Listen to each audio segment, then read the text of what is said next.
ভীষণ আঘাত পাওয়ার পর আমরা মনে মনে বলি একদিন সব ঠিক হয়ে যাবে। আসলে কোনো কিছুই ঠিক হয় না, বরং আমরা সময়ের সাথে সাথে মানিয়ে নিতে শিখে যাই। কয়েক বছর আগে যখন তোমার প্রথমবার মন ভেঙেছিল, তখন তুমি খুব আঘাত পেয়েছিলে। তুমি হয়তো ভেবেছিলে হয়তো আর কখনোই স্বাভাবিক হতে পারবে না, কিন্তু আজ দেখো তুমি দিব্যি ভালোভাবে বেঁচে আছো। আজ তুমি যে কষ্টটা পেয়ে মনে করছো তুমি কখনোই স্বাভাবিক হতে পারবে না, একটু অপেক্ষা করেই দেখো। আজ যে কষ্টটা তোমার কাছে অনেক বড় বলে মনে হচ্ছে, তখন তুমি নিজেই বলবে এই ছোট্ট বিষয়টা নিয়ে এতদিন মন খারাপ করে থাকার কোনো মানেই ছিল না।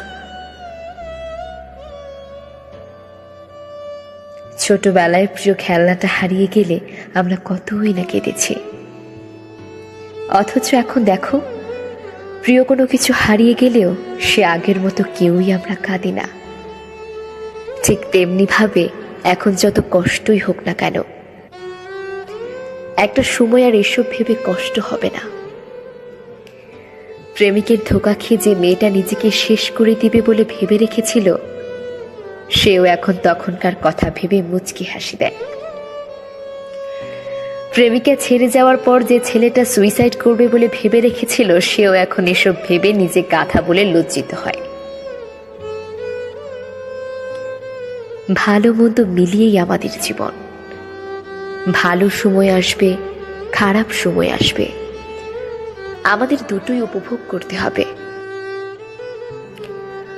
ভালোটা গ্রহণ করে নিলাম, অথচ খারাপটা যদি গ্রহণ না করি, তাহলে আমরা ভালোটা বুঝতেই পারবো না।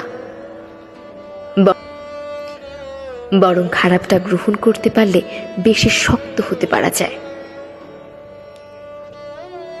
যে মেয়েটা প্রতি রাতে না ঘুমিয়ে বালিশ ভিজিয়ে কাঁদছে, সেও একদিন না খেতে ঘুমিয়ে পড়বে।